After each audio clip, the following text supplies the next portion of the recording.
Good evening, everybody.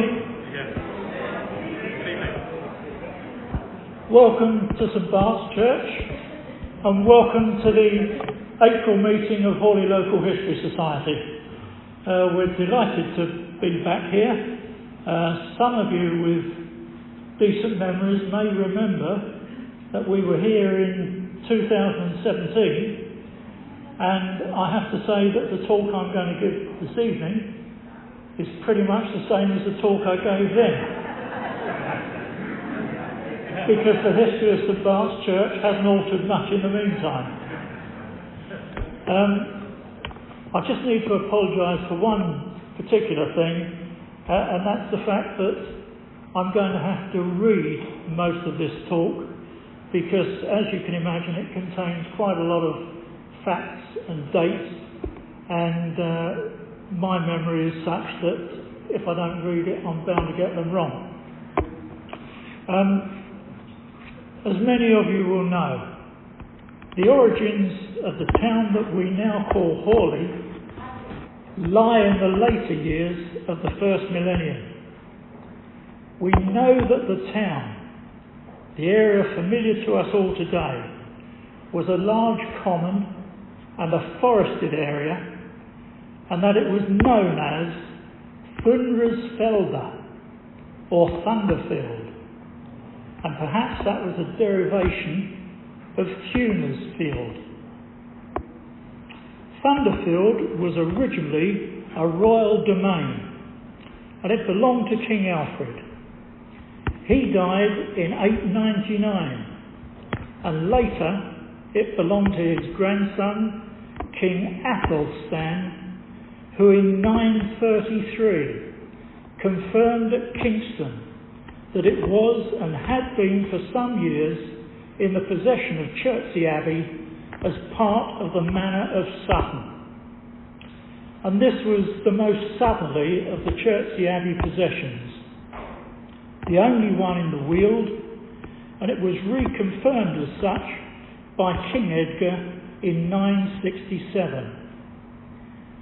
The earliest of these times predates the Kingdom of England, and this whole area was part of Wessex, the capital of which was Winchester, and Horley, as it was to become, was in the diocese of Winchester for many years, and other parishes very close to us in Burstow, Merstham, and even Charwood, where the church was built in 1080, were in the Diocese of Canterbury.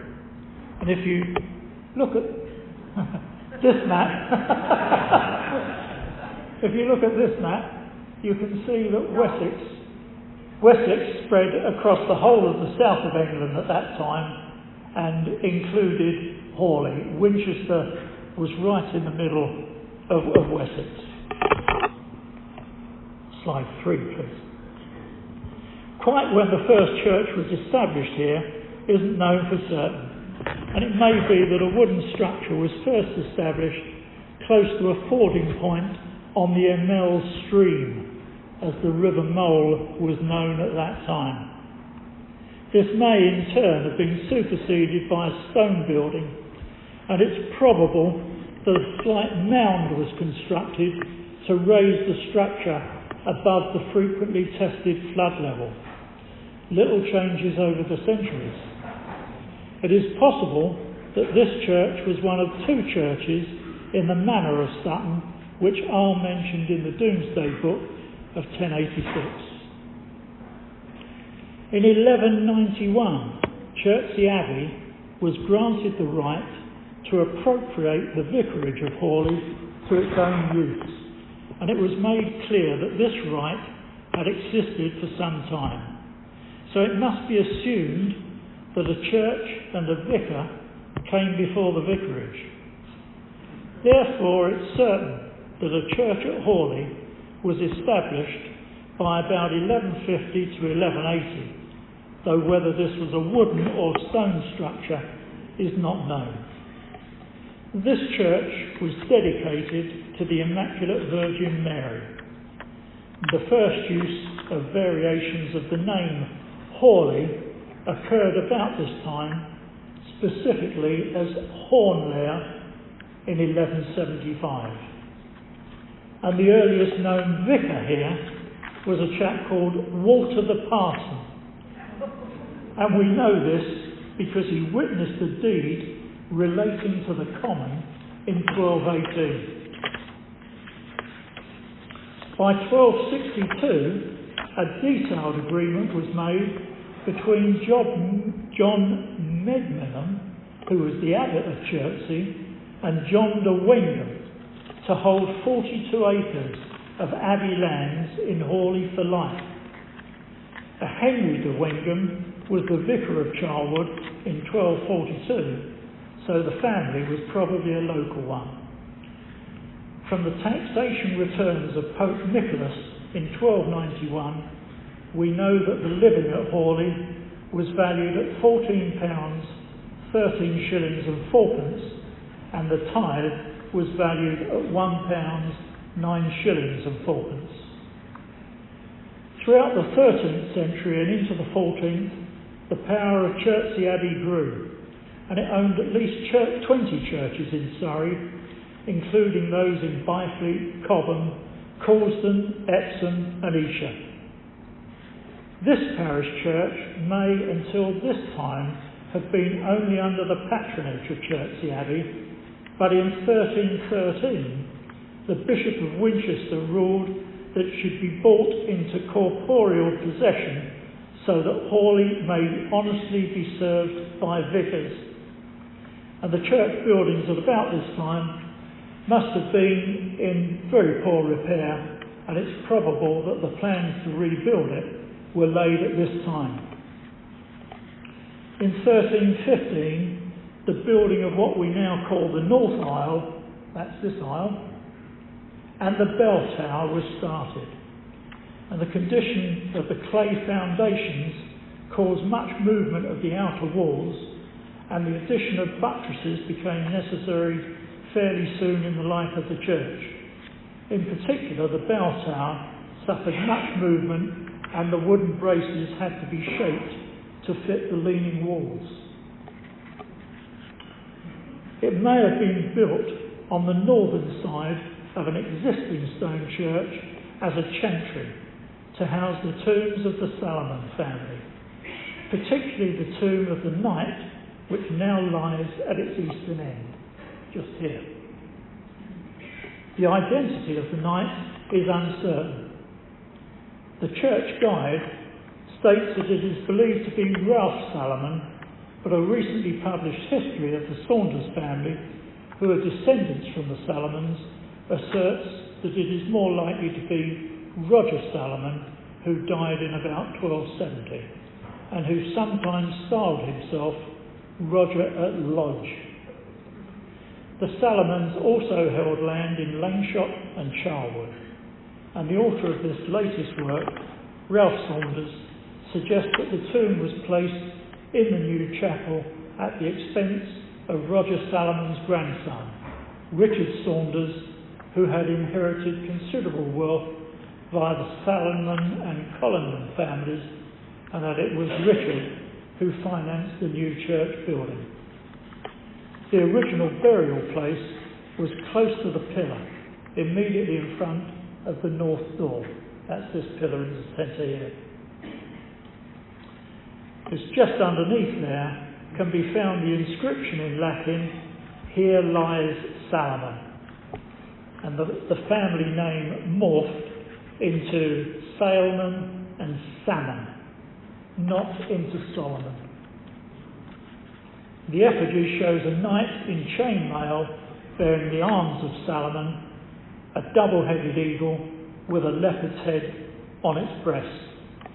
He carries a sword in his right hand, now partially missing, and his helmeted head rests upon a cushion. Although they have been renewed, the windows on the north side still carry the leopard's head symbol within their tracery at the very top there.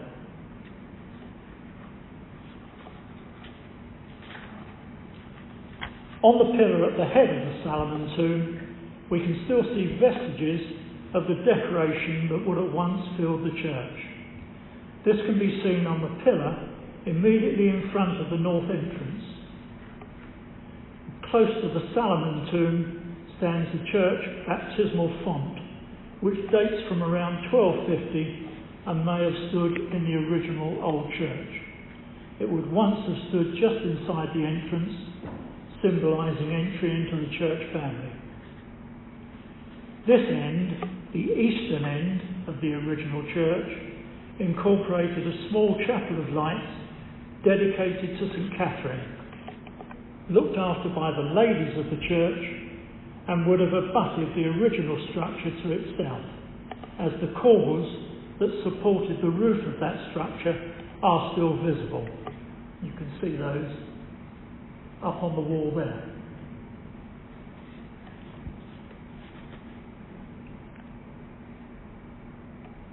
It's certain that at least one other chapel of lights existed, which was dedicated to St. Nicholas and looked after by the men at the western end of the church. That's over in that corner. The church accounts at various dates show the expense of maintaining candles and torches for both these chantries. And these chantries were used to say masses for the dead, which would speed the deceased soul through its undesirable and indeterminate period in purgatory. And once the soul had reached heaven, the saying of masses would serve no further function. Thus the concept of purgatory was central to the perceived need for chantries, and these were maintained by legacies and other cash gifts. The bell tower, built at the same time as the Salomon Church, stands upon baulks of oak resting on huge square blocks braced together by arches of timber, above which is an elaborate oak framework. This has been strengthened and repaired regularly at about 30-year intervals, and most lately in 1970. The condition of the clay foundations caused much movement of the outer walls, and the addition of buttresses became necessary fairly soon in the life of the church. In particular, the bell tower suffered much movement, and the wooden braces supporting the bell hanging structures had to be shaped to fit the leaning walls. Documents exist which show that at this time the abbey was responsible for the upkeep of the chancel, but the expense of the main body of the church fell upon its parishioners. By 1450, the house that we now know as the Six Bells Public House was built, and the three settlements that surrounded Horley Common had started to take shape. Perhaps 4 or 5 houses were close to the church, with another small group spreading west from the Chequers along Horley Road, and another grouping close to the mill along Mill Lane.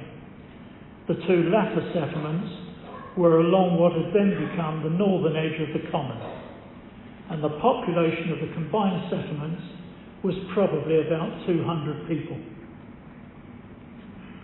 A fine brass plate showing a lady from the House of Lancaster, dating from about 1420, is now on the north wall of the chancel, close to the present altar, just over there. This was originally on the floor of the north aisle as late as 1881, and the plaque below was wrongly attached to it when it was moved. The identity of the subject is unknown, although she may have been a Salomon, and it is worth mentioning that a John Salomon was the vicar at Horley from 1403 to 1410. Early in the 15th century, probably around 1430, the old church to the south of the Salomon Chapel was rebuilt. That was this centre section. And the roof was raised to the present level. This is now the central part of the church, which we know as the nave.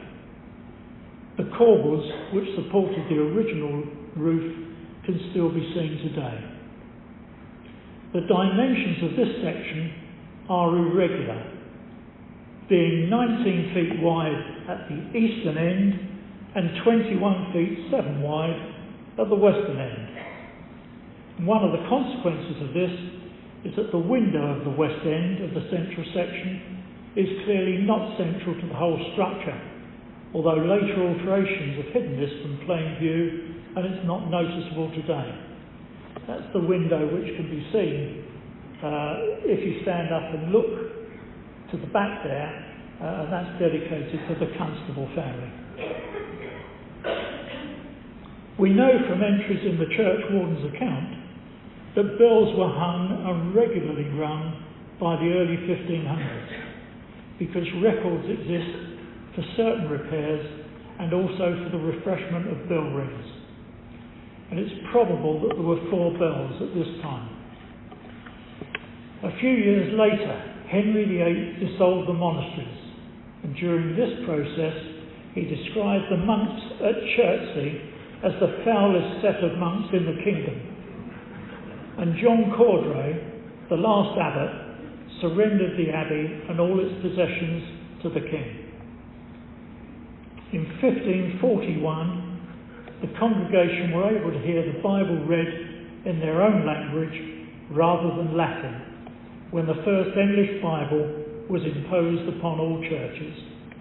This was probably a second edition of the Cranmer Bible, which was used in most churches until King James took a hand, and 8 years later, in 1549, Latin ceased to be the formal language of the church. After the death of Henry VIII in 1547, the country was effectively ruled by the Duke of Somerset, as the King, Edward VI, was not yet 10 years old, and in his stead, Somerset began to create an unequivocal Protestant state. Chantries were abolished, and the monies remaining from their upkeep was used for other purposes. A few years later, in 1552, the church wardens were ordered to prepare a full list of the valuables owned by the church, and these were, with the exception of the 4 bells and 4 handbells, sold off to fill the coffers of the king. The items sold included several vestments and banners, the altar cross, some pewter, and the candlesticks. The head of the commission, which supervised this national theft from hundreds of village churches, was one Thomas Saunders of Charwood, a descendant of the Salomon family. On the north wall, close to the altar, we can see a plaque showing the family tree of William Brown. He became vicar in 1561 and was to serve in the parish for 52 years, during which time he amassed a good deal of local land holdings. His descendants emigrated to America and are occasional visitors to the church to this day. In 1565, the name of the church was changed to St. Bartholomew's. We do not know quite why, though it may have coincided with the restoration of the English service by Elizabeth I, following the brief return to Roman traditions when Queen Mary was on the throne. Throughout this period, it was possible for those with sufficient money to be buried beneath the floor of the church if they so wished, rather than in the graveyard where their graves may have suffered disturbance when their neighbours were buried. For a suitable fee, around 6 shillings and 8 pence, about 33 pence today, the floor of the aisles would be broken and burial effected, and church wardens' accounts show several debts for this service which were unpaid for some years. And when I wrote that, it did strike me that if the chap who owned the debt had been buried, there wasn't a lot of chance of getting the money, was there? In 1577, the incumbent vicar received a letter which is frequently quoted and remains in the Loseley collection of manuscripts. And this made 15 charges against the vicar, such as: you did not understand your text, that you are not able to expound the scriptures, that you thunder and abuse God's word to no effect, that you have an arrogant spirit, that you do not know your degree and standing, and that you shame the clergy and yourself, and several other such spiteful charges, all signed by yours in Christ, John Price. By 1587, Matthew Carew had bought Kinnersley Manor and very soon owned all the other 4 portions of the Manor of Horley. And these were Langshot, Bures, Horley and Lodge.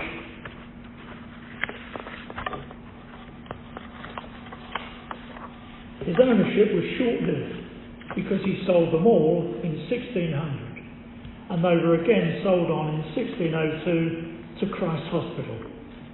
And the purchase also included land at Hookwood, Duxhurst and Collindine. And whilst this transaction was going on, High House, the property immediately next to the church, was built around 1600. At this time, the body of the church was divided up into boxed pews, which were the property of the largest landowners in exchange for a suitable donation. And these gave a place for a quiet nap during long and tedious sermons. These seats were held almost as a freehold, and when a seat holder died, the pew could, if he wished, be taken up and his burial effected underneath it. Among the seat holders in 1604 were Richard Killett, Richard Todd, Nicholas Tully, Robert Jordan, William Brooker, Annie Stalling and William Wethered. And this practice lasted some 200 years. And the late David Hall, who was a very prominent member of this society, did a good deal of research on these box pews. And I've put up one large slide there which shows the layout of them. I don't know whether it's large enough for you all to read here, but it does clearly show where most of the prominent families sat.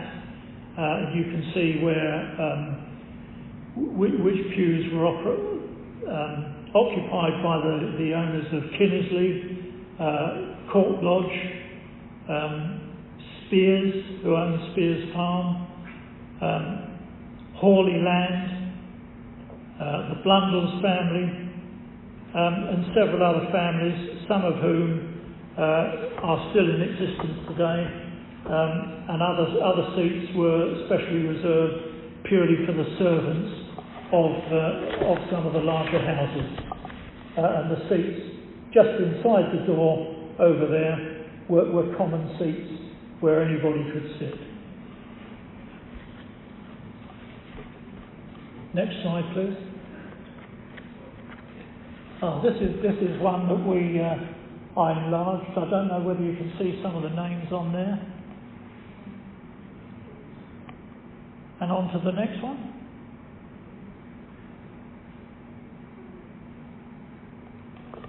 And on to the next one. After 1611, the King James Bible gradually came into general usage, and some years later, in 1641, 175 Horley men signed the protestation of faith at St Bart's, although only 116 of those could actually sign their name. 20 years later, there were still only 88 scattered houses in the village which were taxable. The Black Death of 1665 saw a mass exodus from London by those with the means to start afresh elsewhere, and the local population swelled accordingly. Some of the graffiti which can be seen around the north door, can be traced to these times. And when you leave later on this evening, as you go out of that door, you can see those carvings on the wall on your left. A few years after this, St Bart's raised over £12 for the relief of English captives out of Turkey, most of whom had been captured by pirates, a forerunner of the generosity of our church communities to the refugees of today. The next 100 years saw great changes locally. Turnpike roads appeared, a Baptist meeting house was established, and in 1812 Horley Common was enclosed. That same year, 6 recast bells were hung in St Bart's, and the interior of the bell tower was strengthened, costing £198, perhaps in excess of £15,000 today. And 2 more bells were added in 1839. By 1840, Horley had its first school in Lee Street, funded by Christ Hospital, and the population had grown to around 1,600. The church wardens at St Bart's were busier than ever by this time, their duties extended to include a number of tasks with no relevance to religious worship whatsoever. These duties included setting to work the able, relieving the impotent, maintenance of the poor in workhouses, medical relief, putting out apprentices, making loans to the poor, sending in population returns, and making a list of voters. Religious observance was growing, and new churches opened throughout the locality. By 1880, a Baptist chapel had opened in Albert Road, the Bethel Chapel in Lee Street was established, and a new Anglican church was built at Sidlow. The local population was almost 2,000, and St Bart's was showing its age. A large-scale restoration was undertaken in 1881 to 1882 at a cost of £3,000 by Sir Arthur Blomfield, which saw extensive changes to the fabric of the church, during which period many original features were lost or destroyed. The original Reigate stone surrounding the windows was replaced with Bath stone, and other ancient features of the early buildings were hidden or obliterated, including the ancient corbels carved as human heads that formed the termination to the hood mouldings on the outside, which were destroyed and their places taken by square blocks, not even carved to imitate the destroyed heads. The box pews vanished during this work, as did a low screen which separated the old St Catherine's Chapel from the northern Salomon aisle, and the floor of the church was lowered. The organ was removed from its old position in the gallery on the north aisle and repositioned where it presently stands in the former Lady Chapel, which had become the Bastwick Chapel.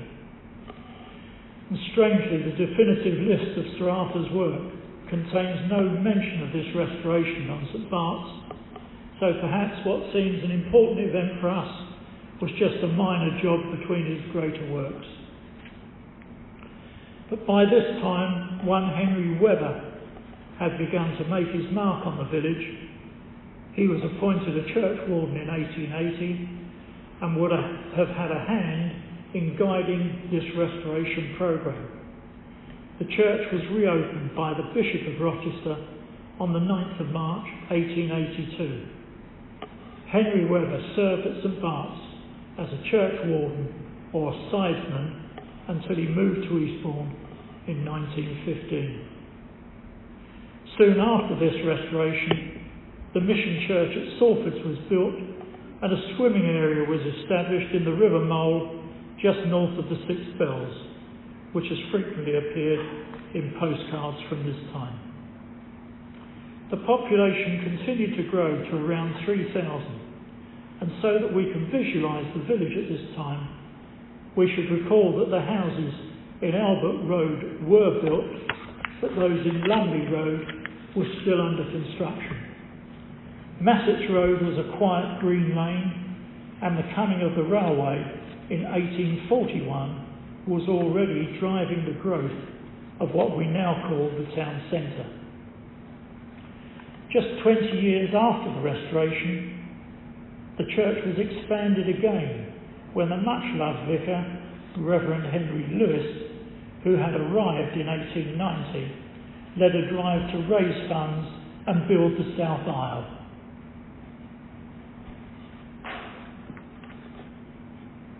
Thanks to several generous donations, the largest being of £750 from the Constable family, who were now living in New York, this was completed, and at its opening ceremony in 1901, a service to confirm 110 candidates was held.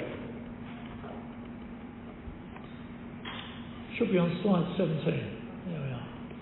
The external fabric of the church structure as we know it today was now complete, although some interior alterations were still to come. The manner in which this south aisle has been built makes it almost indistinguishable from the other two parts of the church, although there is almost 500 years between them. The only immediately visible difference between them is the finish of the wooden roof beams.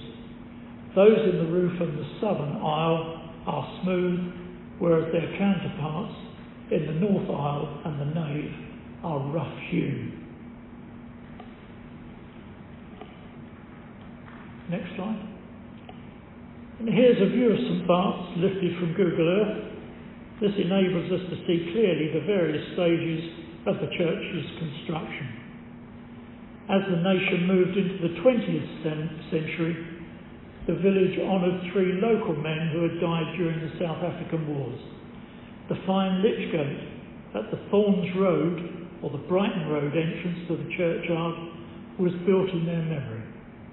And if you take a careful look inside, you can see their names carved in the woodwork. Telephones started being installed locally, and the very first purpose-built shops appeared in Victoria Road. By 1910, the Methodist Church had become established in Victoria Road, and the local population had increased to about 5,500. Throughout the dreadful years of the 1914-18 conflict, St Bart's became more than ever a focal point for the local community. The vicar, Henry Lewis, was regularly called upon to sign the attestation papers of volunteers, and all too frequently to comfort their relatives when the news of their death filtered through a few months later. Though the death of each individual man weighed upon his family, none affected the church family more than that of Henry Webber. Henry, although 66 years old, finally managed to join up in 1916. He had spent the past few years trying to persuade the War Office to ignore his age and allow him to join up, and served in France as his 4 sons were doing. He met his death at the Somme in July 1916, aged 67, the oldest British serviceman to die in frontline service, and a memorial screen was subsequently erected to his memory in St Bart's. Originally, the screen stood just here and was used to screen off the chancel, and it can still be seen today at the west end of the north aisle, and the book on the life of Henry Webber by the late David Hall is on sale here tonight. After the war ended, the Reverend Henry Lewis chaired a local committee charged with raising the funds to erect a local war memorial to the Horley men who had lost their lives. And during the early part of this process, a wealthy local resident, Bernard Parson of Horsehills, offered to pay for a memorial tablet within St Bart's to commemorate those who had not been as fortunate as his son and had made the ultimate sacrifice. And that's the plaque which stands in the far corner of the southern aisle. Bernard Parsons was a church warden for almost as long as Henry Webber.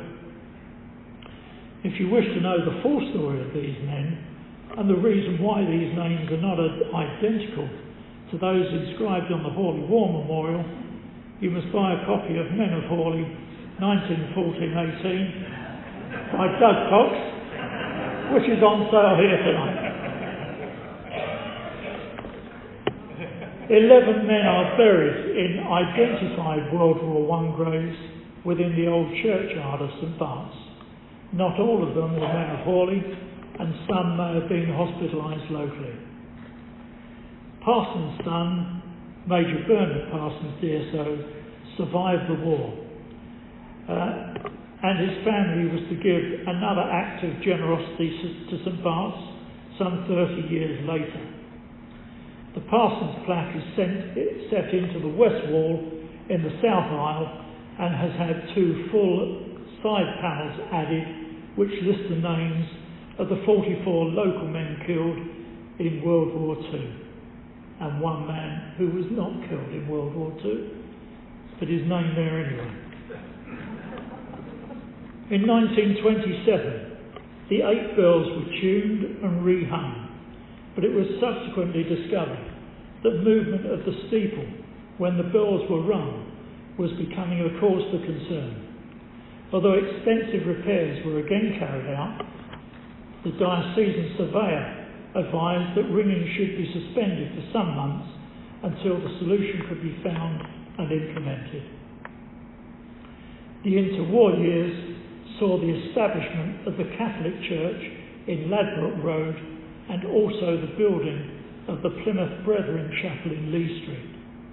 Gatwick Airfield became established and cinemas and Woolworths arrived in the centre of Horley.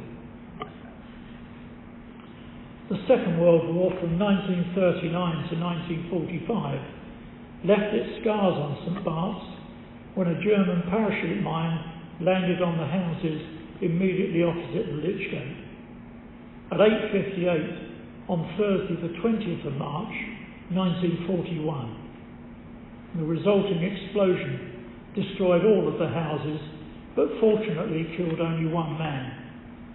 The church was badly damaged with almost the entire roof on the south side and pretty much all the stained glass windows blown out. Just 3 days later, on the following Sunday, 93 people attended the 8 a.m. communion service. The church was completely full for the morning service at 11 a.m. and 400 were there for evensong at 3 p.m. All this in spite of the bitter March weather, a church roof covered only by tarpaulin and no windows. Repairs took many years because reputable builders capable of this skilled work were in great demand to restore damaged buildings and replace lost housing stock. Among the many acts of generosity towards their completion was another by the Parsons family.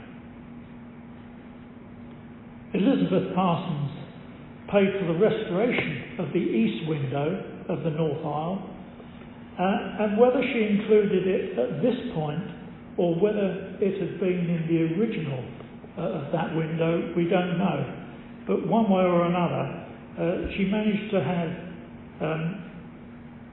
the image of her late husband, Bernard Parsons, included in the stained glass, and his face can clearly be seen to this day in the right panel, midway down and close to the central side, left side of the central figure. The village, as it still was, lost at least another 44 men during this second conflict. 12 more official Commonwealth War grave burials were made in the new churchyard. Little was known about these men until very recently, when Horley Local History Society decided to reprint the history of Horley in World War II, called Horley in Wartime. We decided that this was a perfect opportunity to tell the stories behind these men, as we did with our dead from World War I in Men of Horley. The original Horley in Wartime, written by Brian Buss, who's here tonight, and the late Bernard Davis, is long out of print, but the revised and updated edition is now available and is on sale here today. Following the repairs to war damage, the historical fabric of the church stayed fairly constant until the conditions of the spire again gave cause for concern and ringing was suspended in 1957. By about this time, St Francis and St Wilfrid's churches had been built and St Bart's was established as the parent church to their communities. In 1962, the modern Catholic church, dedicated to the English martyrs, was built in Vicarage Lane, almost on the site of the house, Clarklands, which had housed the parish clerk of this church through the Middle Ages. The strengthening of the church spire was achieved by building a steel structure inside it and rehanging the bills, so that this structure, rather than the wooden one, took the weight of the bills. When this work was completed, it was found that certain adjustments were needed, and it was not until 1972 that the bills could be rung with confidence. It's become clear to me that while researching this subject, a complete talk could easily be given purely on the subject of bell ringing at St Bart's. The bell tower is a fine example of early structural engineering, although built on infirm foundations and in a manner quite unsuited to carry the weight and number of bells which were eventually installed. The combined weight of the 8 bells since 1927 is some 2 3/4 tons, considerably higher than the weights carried in similar sized spires, and the fact that the tower was designed without the knowledge of the stresses that the movement of this amount of weight would have upon the structure, it is responsible for the continuous need for strengthening and repair that's occurred over the years. Records show that hundreds of very long peals have been rung over the centuries, some of which have taken over 3 hours to complete. Unfortunately, the number of volunteers prepared to learn the art of ringing has declined over recent years, and ringing ceased on a regular basis in 2015. Before the commencement of the present work on the spire, the bells could only be rung by special arrangement when the tower captain would bring in volunteer ringers from other parishes, and at present the bells are static to enable inspection of the spire without the danger of its movement. Space inside the church was at a premium, and as the demand grew for meeting rooms, it was decided in 1990 to undertake a building programme to construct the meeting rooms on a new floor at the west end of the nave and south aisle, immediately above the Parsons War Memorial. And it was while excavating footings for these pillars to take this weight that a burial vault was discovered, which had been untouched for several years. 2 coffins, next slide, 2 coffins were removed from the flooded cavity for examination and reburied in the old churchyard. The vault was sealed off. These were members of the Birch family, dating from the 1830s and 1850s. The other members of the same family are buried in the churchyard. This discovery, together with the knowledge that the church floor had been lowered and the original surface lost in the 1881 restoration, begs the question as to whether other vaults also exist below the floor of the nave and the north aisle. During this period, restoration work was undertaken on the organ pipes under the supervision of Jude Wetherall, and a number of pews were removed following an inspection by CPRE, who declared them to be of poor quality and little value.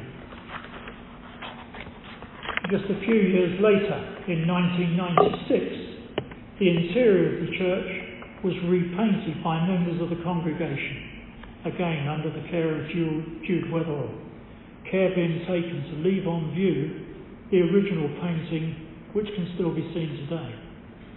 The chancel was reordered at this time, exposing the old Victorian tiling, and the choir stalls were moved back.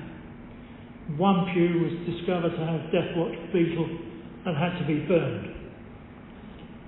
Most of the remaining pews were removed in the early 2000s to allow the use of a large open space when required. In historical terms, we've really come to the end of the St Bart's story. As is the case so often with our wonderful churches, St Bart's is again in need of repairs to the spire. The wooden tiles on the tower and spire are in poor condition, particularly on the south and west sides, which take the full force of the sun. They need to be replaced, and the church is heavily engaged in raising the funds to complete this work. And I ask you all to give as generously as you can to this worthy cause. Before we close, let's take a moment to cast our eyes back on the long list of worthy incumbents of Horley Parish since 1218. And here you can see some of the names, and if we move on, some of those names I think are still recognisable families in Horley. The parish of Horley, as it has done for over 800 years, still extends across most of its original land, from the edge of Earlswood in the north to Keeper's Corner on the Balkan Road, bounded by the River Mole on its west side and across the border Smallfield in the east. St Bart's stands at the heart of Horley as a firm foundation for the Christian faith in an increasingly secular world, and long may it continue to do so. May I close by saying that Horley Local History Society includes many of St Bart's congregation amongst our membership, and if you would like to join us, you would be most welcome. Membership costs just £10 a year, or £15 for married couples. We meet on the fourth Thursday of each month at the Regent Hall in Albert Road, and would love to see you there. If you would like to join tonight, please see me afterwards. And whilst any spare cash you have available tonight should be directed towards the St Bart's Spire Fund, I should point out that we have a wide selection of our own publications on sale here at the rear of the church. Thank you for listening.